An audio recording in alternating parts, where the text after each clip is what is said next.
日本はお米の国です。やはり東南アジアの南の国からお米が日本に伝わってきました。そのお米を使った料理が寿司です。寿司のお米というのはでんぷん質が多くないといけません。でんぷん質の多いお米は炊き上げて酢をかけた時にお米の表面に酢がコーティングされます。そのコーティングされた酢が抗菌性を持ちますので生食につながっている。寿司というのはこの寿司シャリの作り方が一番重要なのです。まず寿司シャリ、お米を研ぐということが寿司の場合一番重要な仕事となります。そして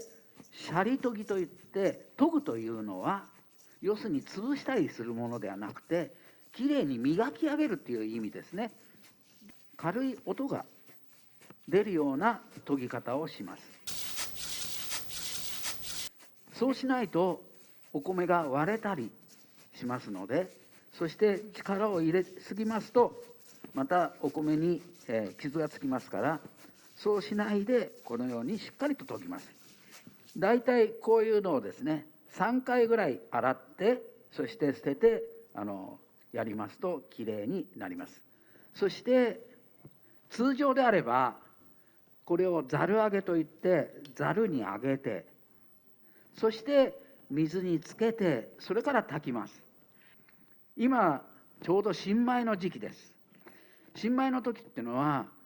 ご飯の粒に大変粘りが多く出過ぎてしまいます。そして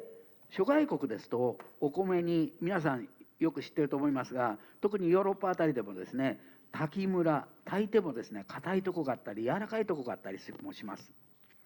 最近私たち教会がこれを持っていってですね、そのお米の中にほんの少し何グラムか入れますとお米がムラなく炊けるので、通常であれば 5% ぐらい炊き上げたお米が無駄になるんですけれども、それが無駄にならないのでむしろ安上がりでいいお米が炊けるっていう部分もありますので、もしそういう炊き上がりが悪かったりなんかすることがあったりする場合には、この日本で作られているミオラ、これを入れて炊かれるといいと思います。そして炊き上げてから通常の炊飯器で炊いた場合には約15分から20分の間に酢を合わせます。アルファ波といってちょうどお米の表面に粘りがある時ですね。その時に酢をかけますとマーブルチョコのマーブルのように酢がきれいにコーティングされて、それが抗菌性を持つ。できれいに酢がコーティングされますと空気がお米の中の芯の方に入ってきませんので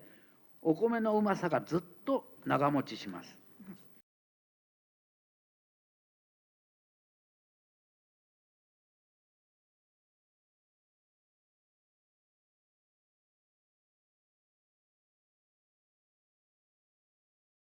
包丁で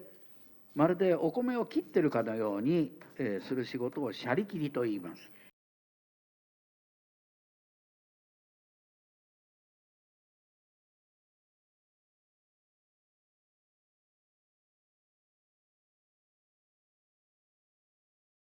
この時にお米に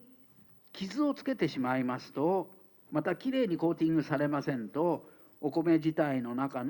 に空気が入ってしまいますので抗菌性も持たない、味も長持ちしない、良くならないっていう部分がありますので、シャリ切りは特にですね重要な仕事です。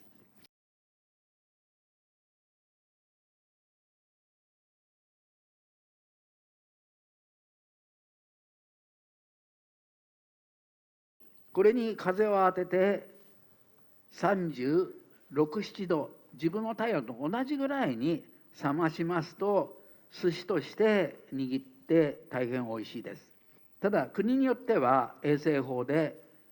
5度 C 以下60度以上という国もありますので、それはその国の法律に従ってください。ただしお米というのはでんぷん質ですから、でんぷん質は温度が下がれば甘さは落ちてしまいます。